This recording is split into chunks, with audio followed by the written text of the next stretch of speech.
You are Locked On Giants Postcast, part of Locked On Sports San Francisco on the Locked On Podcast Network. Your team every day. Yo, what's up, everyone, and welcome back to the Locked On Giants Postcast.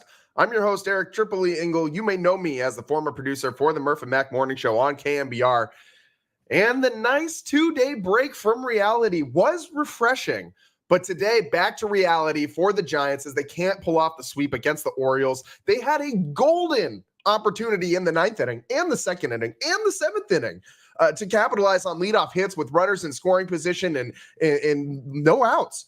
But no one, not one, but two failed bunt attempts from Donovan Walton and double plays by Canna and Bailey in critical moments kicked this team back into the cellar where they belong as they fall 5-3 to the Orioles. We'll break it all down. But first, I want to thank all of you for watching us on the Locked On Sports San Francisco YouTube channel. Please hit that subscribe button. Thanks also for listening on the Locked On Giants podcast feed and making us your first listen following Giants games. And make sure for your second listen, you check out the Locked On Giants Daily Show for more in-depth coverage. Ben Kaspick does a great job. Now through September 22nd, all FanDuel customers can bet just $5 and get a free 3-week trial of NFL Sunday Ticket from YouTube and YouTube TV. Just visit FanDuel.com to get started. As I said, the Giants, early opportunities. They, in the top of the second, back-to-back singles to start this inning. Bailey ground into double play, and McRae strikes out to end the inning. Then the 7th inning, same kind of situation happened. Giants work back-to-back walks to start the inning. Or that was the 9th inning. Excuse me. We'll get there in just a second. But 7th inning, walk single to start the inning. Walton tries to lay down a bunt. Can't do it. Strikes out. A preview of what was to come later in this game. Then Mike Yastrzemski strikes out, and then they line out to end the inning. But the big thing happened here in the 9th inning with the Giants down just one run. They're trailing 3-2 at this point. Conforto got the Giants on the board with a 2-run home run. That was, again, nice to see from Michael Conforto, who's had a nice second half of the season. But in the 9th inning, Giants trailing by 1. They work back-to-back walks to start the inning. So here we go. Another situation with 2 runners on and nobody out. And then the pitcher who came in today, Dominguez, the closer for the Orioles, he was just all over the place through 7 consecutive balls outside of the strike zone before he finally throws a strike to Schmidt on the first pitch of the at-bat. Schmidt then tries to lay down a bunt and almost gets his head taken off. Has to bail out of the strike zone on that high and inside sinker.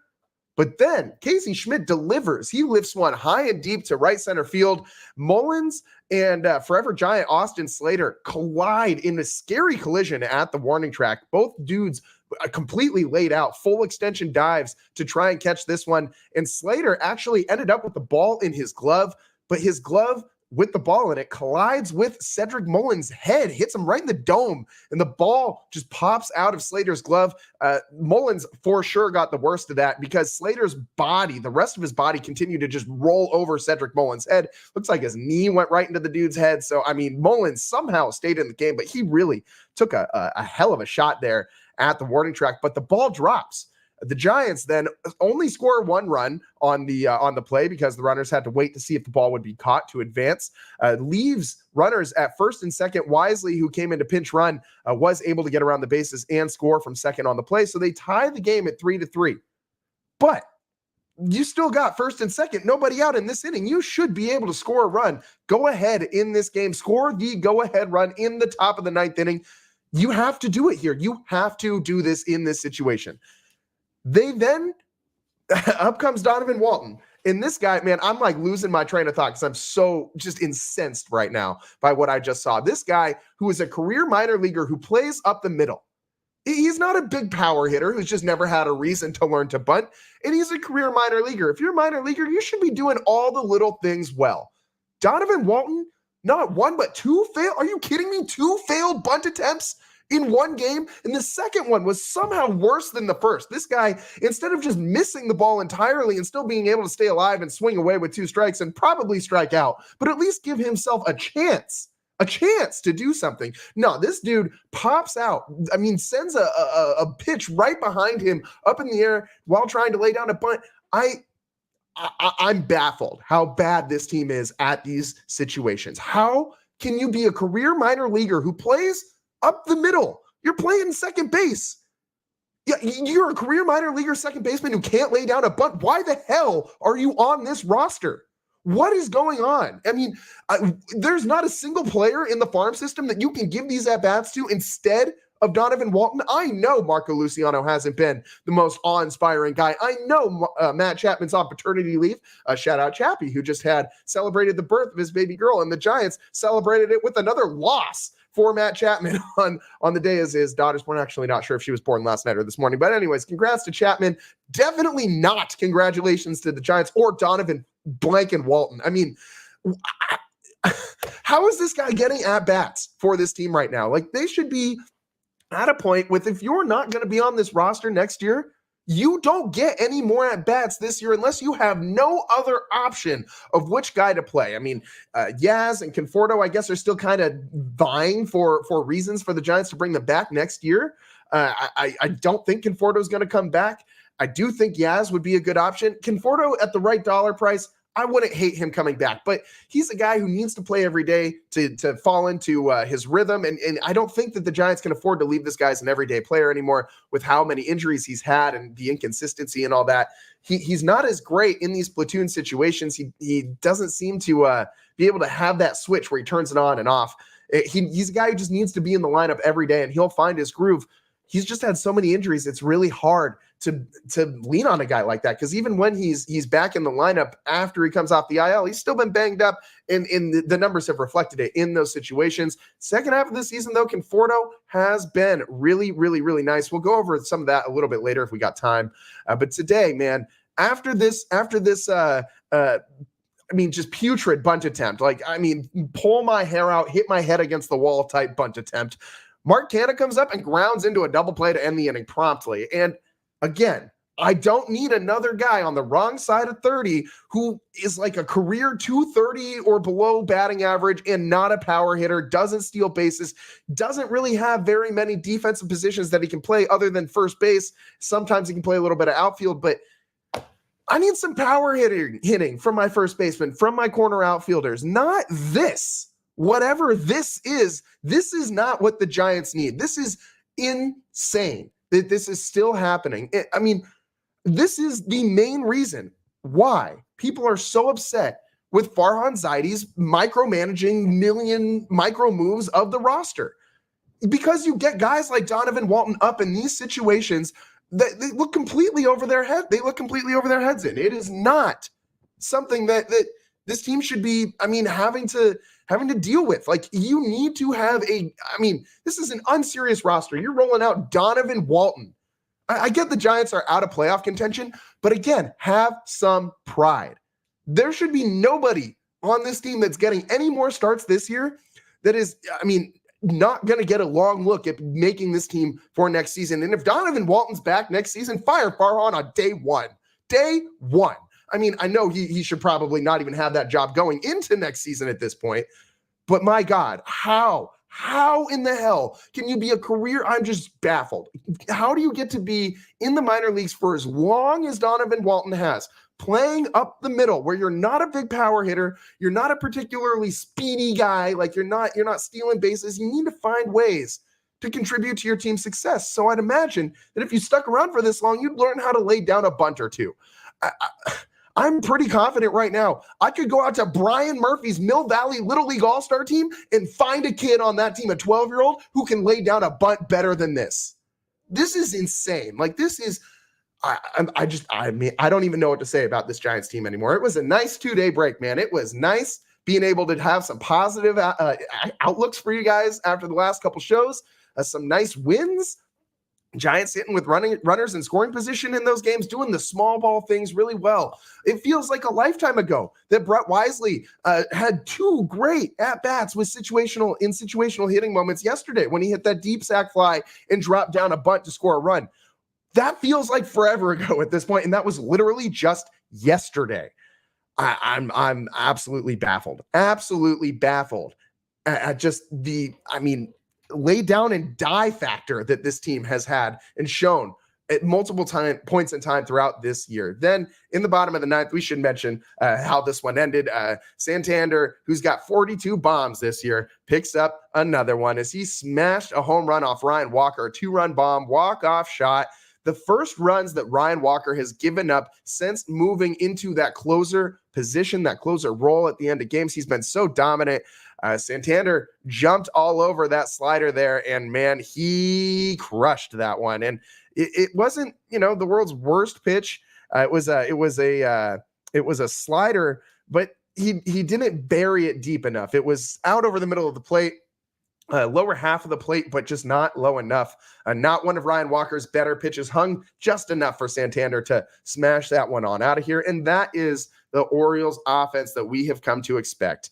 The fourth inning was really key for the Orioles in this one as well. Webb seemed to hit a little bit of a wall there as he had a walk to start the inning. Then Cowser singled and Rutschman doubled. And that Rutschman double, man, that was an impressive piece of hitting because Webby buried that changeup below the strike zone and Rutschman went down and got it.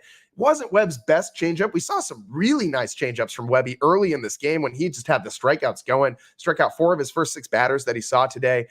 But that fourth inning, he labored through a lot of pitches to get out of it. And then with 2 outs, he had a chance to get out of this inning unscathed or with just that 1 run on that Rutschman double after he got a ground out and a strikeout following the double. But then Jackson Holliday, man, he had a nice game for the Orioles both at the dish and in the field, making some great plays.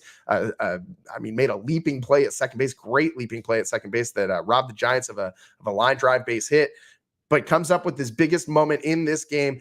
Big 2-out single, drives in 2 runs for Holliday, gave the Orioles a 3-2 lead.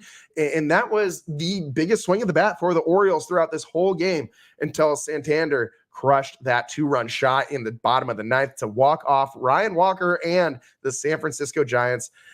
But as I said, the Giants had plenty of opportunities early in this one. Bottom of the second, top of the seventh, they had multiple opportunities to score runs with runners in scoring position and 0 outs and couldn't do it. You don't deserve to win baseball games if you can't capitalize on these situations. That is why they lost this game. If you score runs in either of those innings, even just 1 run, this game is completely different. And the Giants, again, 1 for 9 with runners in scoring position, 7 runners left on base. This team, I want to scream so loud whenever I watch them.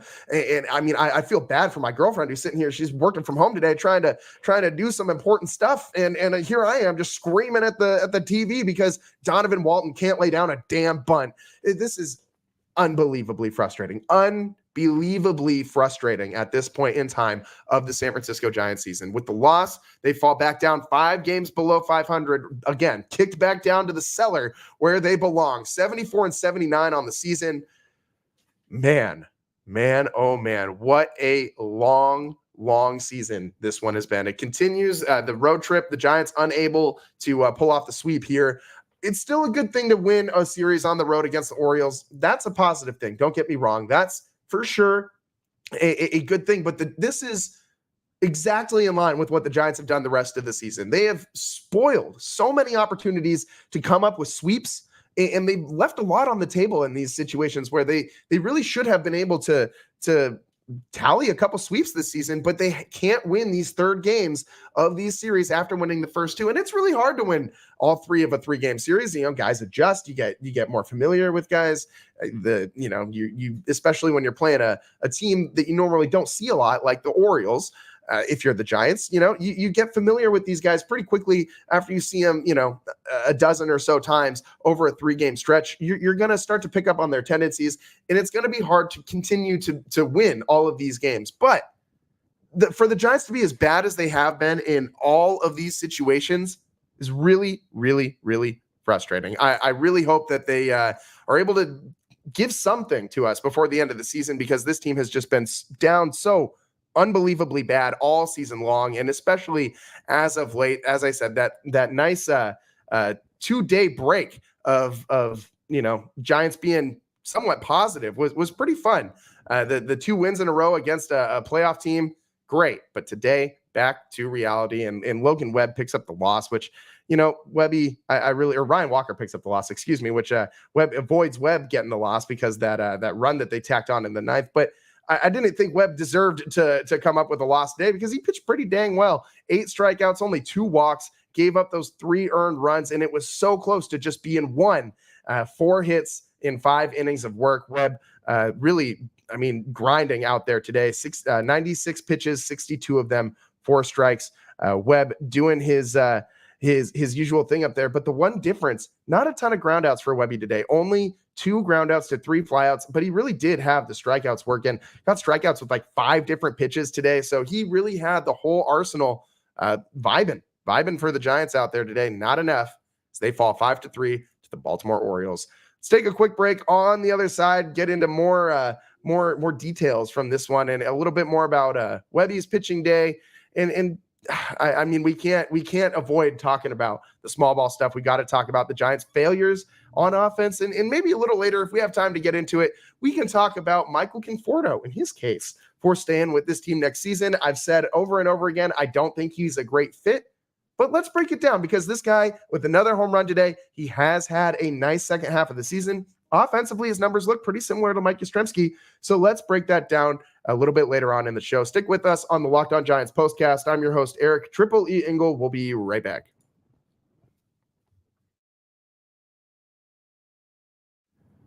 And today's show is sponsored by Arena Club. For most of us that like collecting cards, the idea of spending $2,000 or more on a Luka, Ellie, or Mahomes rookie card just isn't in the cards. I love collecting, but that's some serious money to drop. Thanks to slab packs from arenaclub.com, now it's possible to score mint gems for a fraction of their retail price. Every card that I listed was hit from last week's Arena Club slab pack drop.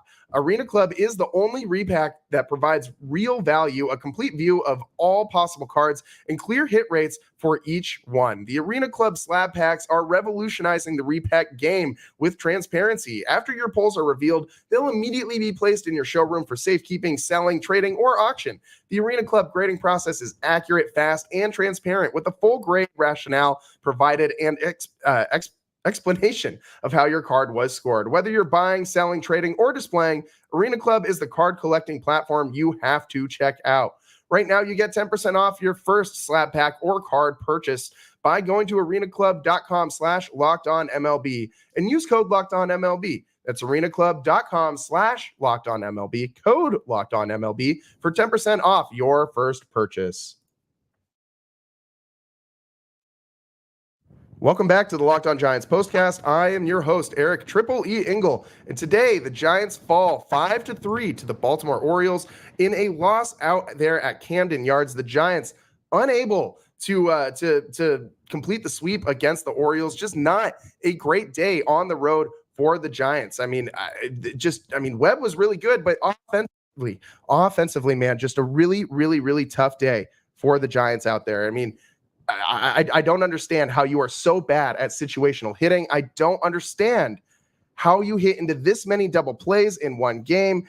It was only 2 of them, but in 2 huge critical situations where you got to do anything but hit into a double play, in situations where all you need to do is drop down a bunt. We have guys I bet I could go over to the NBC Sports Bay Area post game and grab some guys off that post game who could lay down bunts better than what we saw from Donovan Walton today.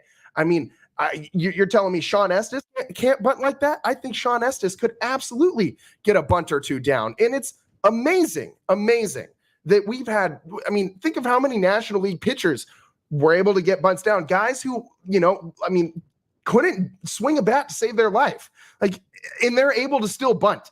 And we have Donovan Walton out here, Donovan Blanken Walton, who can't get down a bunt to save his life in this game.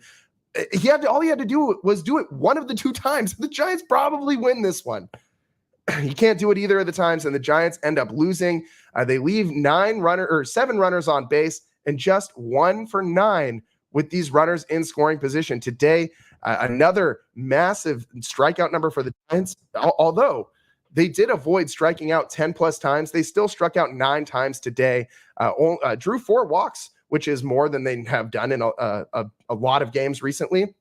Not something that ended up paying off for the Giants, though, because they were completely unable to capitalize on these walks, on these base runners. You had 8 hits today and 4 walks. You should absolutely be scoring more than just 3 runs. I have no idea why this was so hard for the Giants today to go up there and do anything on the hill. I mean, Eflin was on the mound today for the Orioles, who's not having a terrible season. He's this year his ERA is at 3.53, so pretty solid. He's 10-9 in 160 innings pitched. He's got 133 strikeouts, a WHIP of 1.13. So he hasn't been terrible, but he hasn't been like world beater, lights out kind of guy. And the Giants in these situations were unable to step up and do anything to get hits against Eflin in these situations. So just really frustrating all the way around for the Giants today.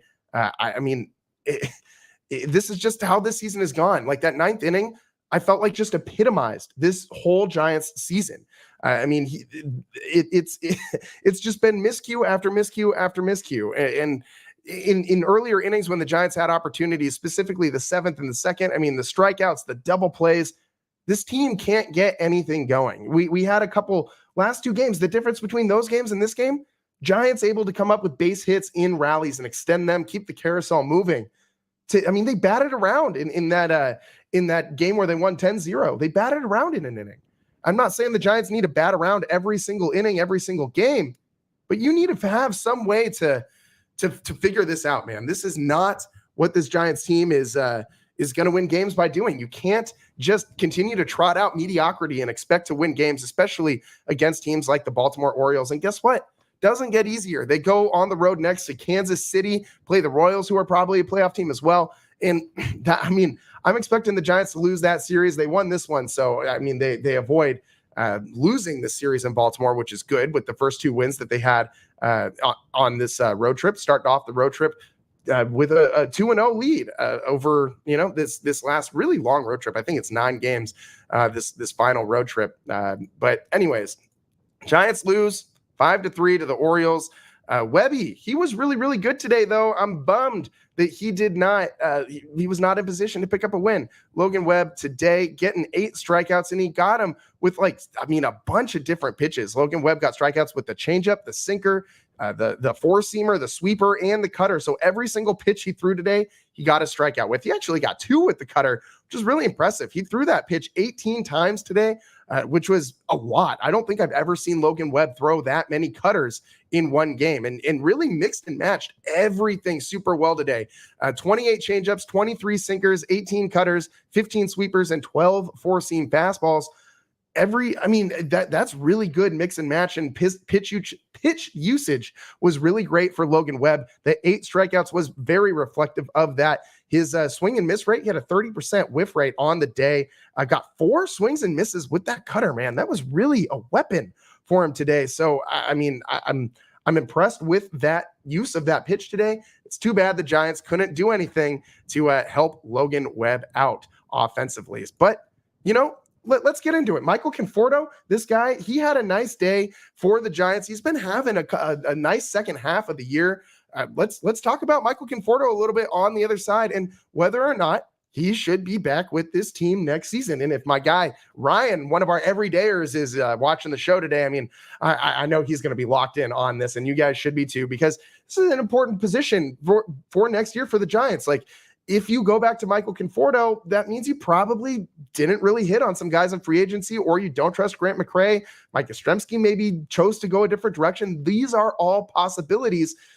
So what do you do? Do you bring him back next year or no? Let's get into it on the other side of the Locked On Giants postcast. I'm your host, Eric Triple E Engel. We'll be right back. And today's show is also sponsored by FanDuel. You've heard us talk a lot about FanDuel, America's #1 sportsbook. Well, we have something a little different for you. Now, through September 22nd, only 3 more days, all FanDuel customers can get can bet just $5 and get a free 3-week trial of NFL Sunday Ticket from YouTube and YouTube TV. Then, with the YouTube TV base plan, you'll be able to watch every regular season Sunday afternoon out-of-market game. All you need is a Google account and a current form of payment, and you can cancel any time. And let me tell you, if you're watching NFL Sundays in a different way than this, you're doing it wrong. So make sure you jump on this amazing opportunity right now. And if that's not enough, be sure to check out FanDuel's Profit Boost in the app and use it for FanDuel's double your winnings for all of Sunday pregame moneyline bets. Profit Boost will be live today, starting Thursday. So view your account page now to learn more about your boost. Just visit FanDuel.com and download America's #1 sportsbook.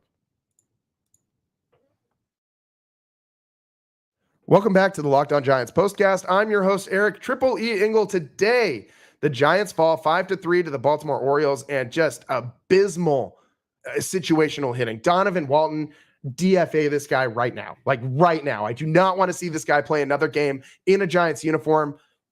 What the hell was that? If this guy can't even lay down a bunt, dude's batting 118. And went 0 for 4 today, 2 strikeouts, and 2 failed bunt opportunities.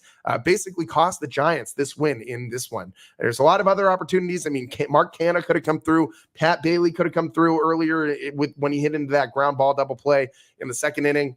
A lot of things could have been different with this team, but it wasn't. The one guy who actually did something with the bat for the Giants today was Michael Conforto. Another nice day, multi-hit day for Conforto.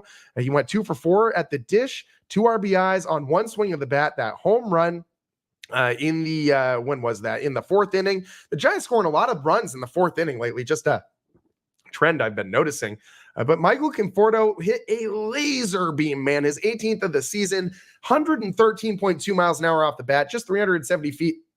A lot of topspin on that line drive home run, kind of similar to the one he hit yesterday, right down the right field line. He's really, the ball's been jumping off his bat lately, man. Even when he's not getting base hits, seems like this guy is drilling line drives all over the place that are really jumping off the bat. A lot of balls coming off at over 110 miles an hour. So, I mean, that's absolutely just drilled when you see a guy hit one that hard. So, Conforto, since August 1st, we know he had a really rough start to the season, lots of injuries. But since August 1st, he's batting .252 with 31 hits, now 8 home runs, 22 RBIs, and 21 runs in 38 games. Now, if you expand that over a 162-game season, that's on pace for about a 30 home run, 90 RBI season. That would be amazing. I mean, if Michael Conforto was able to stay healthy, was able to play every day, because there was a little bit of platooning going on. Like, let's be real, Michael Conforto not batting a lot against lefties, which made no sense because this guy actually hits lefties around, like, his batting average was around 300 against lefties for the majority of the season. I don't have it up in front of me right now, but I know that this guy, he has those reverse splits going, which is something that it was kind of interesting for him this year. Conforto not playing a lot against lefties, although he hits them pretty dang well. It would have, as I said, it would have been about a 30 home run, 87 RBI a season pace if he had kept this up for the whole season.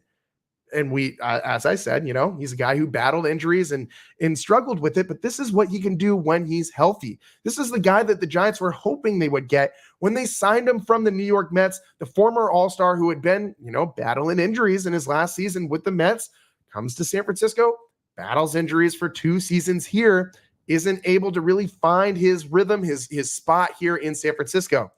And as I've said before on this show plenty of times, the best ability is availability, and Conforto has not really been healthy for much of his time in a Giants uniform. I really wish this guy stayed healthy during his time in San Francisco. If he did, maybe it would feel different going into this offseason. But ultimately, for me, it feels like he will just be remembered as another free agency what if for the Giants, like not the same degree, but like the Carlos Beltran trade that could have worked out, but just didn't. The Chris Bryant. I mean, I know these guys came over in trades, but let's just say acquisitions that ended up being what ifs for the Giants, not necessarily free agents. But you can't afford. I don't think so. I don't think you're going to be able to afford to bring back a guy like Conforto at the dollar amount he will likely command when he can't stay healthy for the majority of the season. If you're able to find some way where you're able to, like, maybe he's been dealing with some weird freak injuries that we just don't really know the details of for the last couple seasons, and maybe that's really bogged him down. But if that's not the case and he's just had a bunch of different random injuries and you can't guarantee that Michael Conforto is going to play 100 games next year, I don't think that you can I don't think you can bring him back. If you can't guarantee that he's going to be healthy, not just play in 100 games, but like actually be, you know, 80+% in the majority of these games. I don't know if he can bring him back.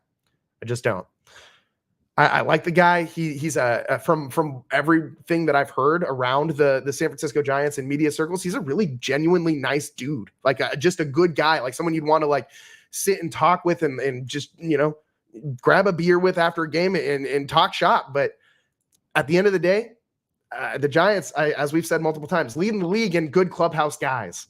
Good clubhouse guys, I hate to say it, aren't going to win you World Series just by being good clubhouse guys. So you need to stay healthy, you need to be on the field, and you need to contribute in big moments. Conforto has been playing a lot better in the second half of the season, and specifically since the month of August. He's really turned it on since August 1st. So that Conforto, I don't know if he's going to be back next year. I think, though, he's going to cost too much money for the Giants to bring him back in a platoon role, and he's also not really the best platoon guy. We've seen that throughout his time here on the Giants. I think he needs to go somewhere where he can get every day at bats.